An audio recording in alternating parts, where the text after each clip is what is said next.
안녕하세요. 따독따독입니다. 여러분들 뉴스나 언론 보시면 너무 안 좋은 기사들만 많이 나온다 이런 생각 해보신 적 없으세요? 예를 들면 기후 문제, 전쟁, 핵, 기아, 유전자 조작 이런 얘기들이 있잖아요. 오늘은 그와 관련된 얘기를 좀 해보려고 해요. 우리는 정말로 악화일로를 달리고 있을까? 세상은 비관주의자 말대로 정말 종말로 가고 있을까? 이런 얘기입니다. 평소에 이런 부분에 많이 신경을 쓰셨다거나 아니면 난 이런 것 때문에 되게 동기부여가 안 돼, 되게 기운 빠지는 것 같아, 이런 생각을 하셨던 분들에게 오늘 이야기를 한번 들어보시면은 조금 더 세상을 밝게 바라보실 수 있는 어떤 계기가 되지 않을까, 이런 생각이 드네요. 우리가 20세기 후반의 특징을 한번 볼게요. 절망적인 예언이 본물을 이뤘다라는 겁니다. 그 규모는 전례가 없을 정도로 정말 컸습니다.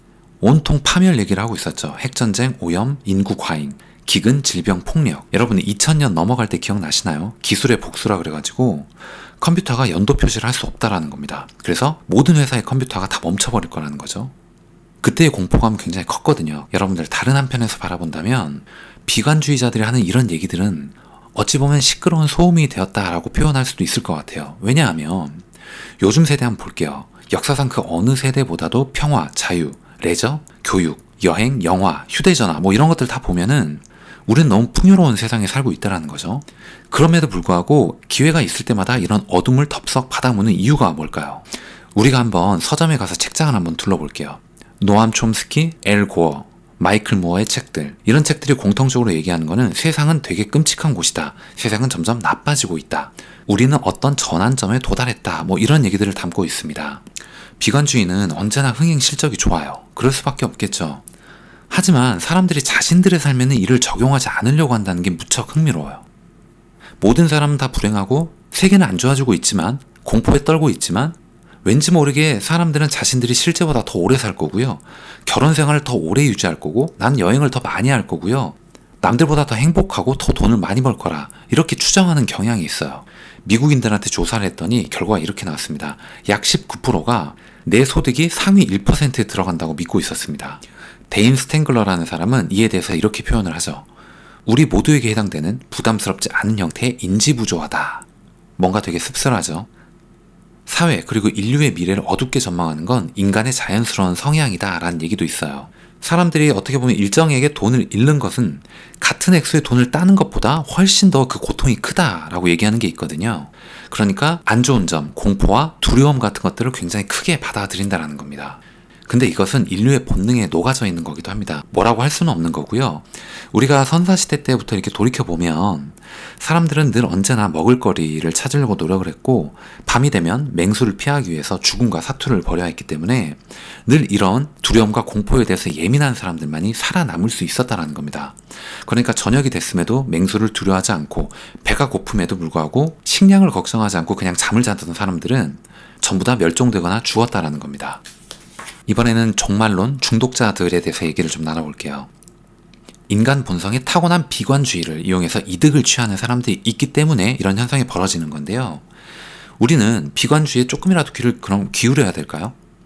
분명히 그렇긴 합니다. 그리고 실제로 점점 나빠지는 것들도 존재를 해요. 그중 가장 큰 거 두 개를 뽑자면 교통체증 그리고 비만, 이런 게 있겠죠. 하지만 둘 다 어떻게 생각해보면 풍요의 산물입니다. 풍요로워졌기 때문에 이런 현상도 벌어지는 거예요. 오늘 제가 드리는 말씀에 참조를 하고 있는 이성적 낙관주의자라는 책이 있는데, 이 저자인 매트 리들리는 이렇게 얘기를 합니다. 1970년대 나는 영국의 10대였다. 내가 읽는 모든 신문은 석유가 고갈될 거고, 화학물질로 인해서 암이 대규모로 퍼지고 식량은 부족해질 거고, 빙하 시대가 다시 도래한다고 말하고 있었다. 그뿐이 아니다. 영국 경제가 상대적으로 침체하는 것은 불가피하고 절대적인 침체에 빠질 가능성도 적지 않다라는 이런 내용을 봤다는 거죠. 하지만 저자가 1980년대 그리고 1990년대를 보니까 영국은 갑작스러운 호황 그리고 경제 성장을 누렸다는 겁니다. 건강, 수면, 환경이 좋아진 건 말할 것도 없겠죠. 이런 모든 현상이 저자에게 큰 충격으로 다가왔다는 거예요. 그뿐만이 아니고 그 후 10년간 고용, 특히 여성 고용이 많이 늘었고, 건강도 개선됐고, 자연환경도 좋아졌고요, 공기의 질도 나아졌다는 겁니다. 그리고 지방공항에서는 아주 값싸게 출발하는 이탈리아 해외여행 항공편이 생겼다는 거죠. 누구나 전화를 휴대하고 있고, 슈퍼마켓에 가보면 정말 값싼 제품이 많습니다. 우리가 1950년도로 한번 돌아가 봤다라고 얘기를 해보면, 이때의 주장에 의하면 지금쯤 우리 세대 인류는 합성 화학물질, 이런 암으로 인해서 파리 목숨처럼 죽어나가고 있어야 됩니다. 암의 대유행은 화학물질에 의해서다라는 주장이 팽배했기 때문인데요. 이 이야기를 한번 해볼게요. 여러분들 DDT 살충제 알고 계시죠? 한 세대 만에 인구의 사실상 100%를 암으로 쓸어버리는 이 원인이 될 것으로 예상을 했습니다. 이때 당시에는. 근데 실제로 어떤 일이 일어났을까요? 암 발생률, 암 사망률 이런 건 모두 꾸준히 떨어졌다는 겁니다. 1950년에서 1997년 16%가 줄었습니다. 그 이후에는 하락 속도가 더 빨라졌고요. 심지어 폐암도 흡연이 줄면서 더 줄었어요. 1945년 이후에 출생자들의 기대 수명은 기존 기록을 계속 경신하고 있죠.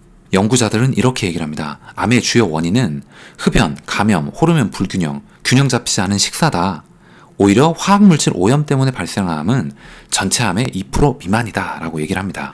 DDT를 한번 볼게요. 말라리아 그리고 발진 티푸스 이런 병의 유행을 막는데 아주 놀라운 능력을 발휘한 살충제입니다. 뿐만 아니고요. 1950년대, 1960년대에 매년 5억 명의 생명을 구한 것으로 이렇게 밝혀져 있죠. 이는 어떻게 보면 인류 건강에 미친 모든 부정적 효과를 크게 상회하는 긍정적인 효과라는 겁니다. 그리고 언론은 이런 긍정적인 효과를 매체를 통해서 전파하기보다는 부정적인 효과 0.1%, 부정적인 효과 1, 2%를 찾아내서 굉장히 강하게 계속적으로 하이라이트를 쏘고 있다는 것이죠. 이번에는 핵 문제에 대해서 얘기를 좀 해볼게요. 우리가 만약에 냉전 기간 동안에 살았다면 이 핵이라는 것은 우리가 비관주의자가 되어야 할 이유가 충분했다라는 것이죠. 만약 그때 당시에 이런 얘기를 했다라고 한번 가정해볼까요? 초강대국 사이에 직접적인 전면전이 일어나지 않을 것이다. 냉전은 종식될 것이다. 소비에트 제국은 해체될 것이다. 세계에서 군비 지출은 30% 줄고 모든 핵미사일의 4분의 3이 해체될 것이다. 그러면 아마 이렇게 답변을 했을 겁니다. 전혀 고려할 가치도 없는 바보 같은 소리입니다. 그때는 그랬을 거라는 것이죠. 하지만 그럼에도 불구하고 세상이 좋아졌지 절대 나빠지지 않았다는 점은 우리가 모두 알고 있습니다. 이번에는 세계적 기근, 가난의 문제에 대해서 얘기를 좀 해볼게요. 1974년에 저명한 환경 비관주의자 레스터 브라운이라는 사람이 이렇게 얘기를 합니다. 전환점이 도래했다. 농부들은 늘어나는 수요를 더 이상 감당할 능력이 없다. 하지만 그렇지 않았죠. 1984년에는 똑같은 주장을 했는데 또 틀렸습니다. 1989년에는 또 똑같은 주장을 했는데 아니었어요. 1994년에도 또 똑같은 주장을 했습니다. 그러기는커녕 대풍년이 이어졌죠. 1970년 정도에 인구폭탄이라는 대형 베스트셀러의 작가가 있는데 이 사람이 이런 얘기를 했다라고 합니다. 지금 어떤 비상 프로그램을 발동한다고 해도 그렇다. 이미 너무 늦어서 어떤 수단을 써도 세계의 사망률이 상당히 높아질 것이다. 우리는 그것을 막을 수가 없다. 필연적인 대량 아사가 임박했고 세계 인구는 20억 명으로 줄어들 거다. 가난한 사람은 더욱 가난해질 것이다. 이러한 주장을 반대했던 사람들이 이런 얘기도 했었네요. 아시아 농업 상황을 바라보면서 아마 그래도 이렇게 녹색혁명이 일어나고 있으면 굉장히 많은 개선점이 나올 것이다 라고 했음에도 불구하고 기껏해야 불과 10년이나 20년의 시간을 벌어줄 수 있을 뿐이고 결론은 바꾸지 못할 것이다. 이런 얘기들이 많이 나왔다라고 합니다. 그런데 지금 20년, 50년이 지난 현재를 바라보면 이런 주장들은 다 결론적으로는 틀렸다라는 것이죠. 이번에는 자원의 고갈 얘기를 좀 해볼게요. 1970년대 초반에 나왔던 보고서의 결론이 이랬다라고 합니다. 아연, 금, 주석, 구리, 석유, 천연가스 이런 매장량은 1992년이 되면 완전히 고갈될 것이다. 그 다음에는 세계의 문명 그리고 인구의 붕괴를 초래할 것이다. 그리고 그때 당시 학교의 교과서들은 이 예측을 앵무새처럼 되풀이했다라고 합니다. 이게 오류인 거는 지금 시간이 지나서 바라보면 기술적 변화의 속도 그리고 규모 그리고 세계를 다시 배열하는 새로운 비법의 창출을 아주 극히 과소평가했기 때문이다 라고 생각을 한다는 것이죠. 우리는 1960년대에는 몰랐지만 지금은 알고 있습니다. 건강, 안전, 기대 수명이 더 개선되고 있고요. 60억 명이 넘는 사람들이 지구에서 살고 있고요. 더 깨끗한 공기, 더 늘어나는 숲 면적을 우리는 누리고 있다는 겁니다. 1960년의 자원과 기술로는 60억 명을 부양할 수 없었을 겁니다. 하지만 자원과 기술이 달라졌다는 거죠. 60억 명뿐이 아니고요. 70억 명이 넘을 수도 있고 이제는 80억 명이 넘을 수도 있습니다. 유리섬유가 구리선을 대체하고요. 전자가 종이를 대신합니다. 대부분 고용이 하드웨어보다 소프트웨어에 더 많이 몰리게 됩니다. 이런 상황 속에서 우리가 멸망할 거라고 얘기하는 사람들은 상상력이 가장 정체된 사람들, 이런 사람들만 그렇게 생각할 것이다 라는 것이죠. 이번에는 유전자 측면 얘기를 좀 해볼게요. 인간이 유전학 그리고 복제의학이 진보할 때마다 프랑켄슈타인적 종말론 예측이 많이 나왔다라고 합니다. 하지만 실제로 나온 건 뭐였죠? 당뇨병 그리고 혈우병 환자들의 생명을 구하는 치료법이었습니다. 곧 이어서 체외수정이 부분도 나왔죠. 그때 당시 동료 의사들까지 포함해서 모든 진영으로부터 비방을 받았다라고 합니다. 1978년에 세계 최초의 시험관 아기가 나왔다라고 하는데 이 아기가 태어나자마자 교황청이 이렇게 얘기를 했다라고 합니다. 인류에게 매우 심각한 결과를 초래할 수 있는 사건. 하지만 이거는 수많은 무자녀 커플에게 진정한 행복을 가져다 주었다라고 하죠. 이번에는 악성 전염병 얘기를 좀 해보겠습니다. 1990년대 후반 종말론의 근거 중에 하나였습니다. 신종 불치병 에이즈, 병원 박테리아의 항생제 내성 증가 이런 문제가 있었죠. 자연스럽게 경고의 나팔을 부는 책이 차례차례 출간이 됩니다. 위험지대, 질병 발생, 바이러스 X, 역병이 오고 있다. 이들에 따르면요, 수억 명은 죽게 될 예정입니다. 인류는 도태될 예정이고요. 에볼라 바이러스나 사스 이런 것들 보면 경쟁적으로 비관적인 예측이 계속 쏟아져 나옵니다. 하지만 에볼라 출혈을 한번 볼게요.